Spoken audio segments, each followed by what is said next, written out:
పల్లనాడులో IVRS సర్వేలు కాకరేపుతున్నాయి. TDP అభ్యర్థుల ఎంపిక కోసం ఐవీఆర్ఎస్ సర్వేలు చెబుతోంది అధిష్టానం.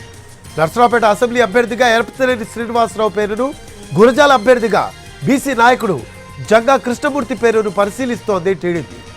ఐవీఆర్ఎస్ సర్వేల ప్రకారం అభ్యర్థులను ఖరారు చేస్తోంది. నర్సరావుపేట అభ్యర్థిగా ఎరపతినేని దాదాపు ఖరారు చేసినట్టు చెప్తున్నాయి టీడీపీ వర్గాలు.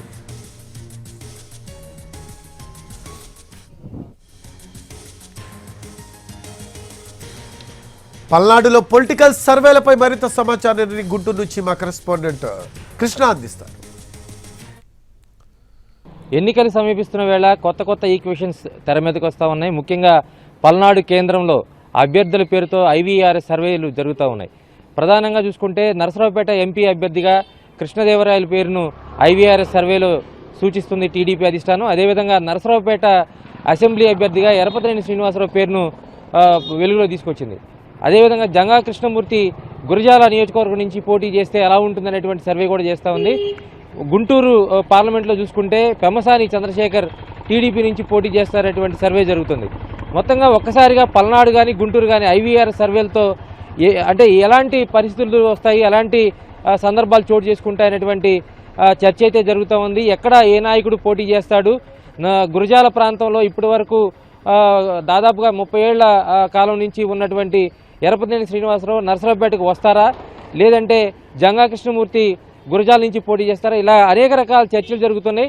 కానీ గురజాల నియోజకవర్గంలో మాత్రం ప్రధానంగా ఎరపతినేని వర్గం మాత్రం ఇప్పటికి కూడా ఎరపతినేని గురజాల నుంచే పోటీ చేస్తారనేటువంటి ప్రచారం చేస్తూ ఉంది. అదేవిధంగా నరసరావుపేట ప్రాంతంలో ఎరపతినేని రాకని కూడా స్వాగతిస్తూ ఇప్పటికే దాదాపుగా చాలామంది కార్యకర్తలు కూడా అక్కడ ఏర్పాట్లు చేసినట్టు తెలుస్తుంది. కానీ దీని మీద మాట్లాడటానికి నాయకులు మాత్రం సుముఖంగా లేరు. ఎందుకంటే అధిష్టానం తీసుకునేటువంటి నిర్ణయాలు ఎప్పుడు ఎలాంటి అవసరాలు వస్తాయో, రాజకీయంగా ఎలాంటి నిర్ణయాలు తీసుకోవాల్సిన పరిస్థితి ఉంటుందో ఇప్పుడే చెప్పలేమనేది మాత్రం చెప్తున్నారు.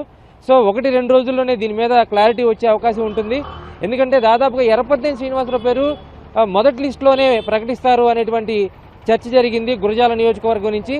కాకపోతే అనూహ్యంగా ఆయన పేరు పక్కన పెట్టడం, తర్వాత ఇప్పుడు నరసరావుపేట నుంచి ఐవీఆర్ సర్వేలు జరగడం వంటి అంశాలు చూసుకుంటే జిల్లా కేంద్రంగా ఉన్నటువంటి నరసరావుపేటలో ఎరపతినేని శ్రీనివాసరావును పోటీ చేయించి బీసీ కార్డు ఏదైతే యాదవ సామాజిక వర్గానికి సంబంధించినటువంటి ఆశావాహి ఉన్నారో, ప్రస్తుతానికి ఎమ్మెల్సీ వైసీపీ ఎమ్మెల్సీగా ఉన్నారో ఆయన టీడీపీలో చేరతారు. సో గురజాల నుంచి పోటీ చేస్తారనేటువంటి ప్రచారం జరుగుతుంది. మొత్తంగా కృష్ణదేవరాయలు ఎంపీగా టీడీపీ నుంచి మరొకసారి నరసరావుపేట నుంచే పోటీ చేస్తారు.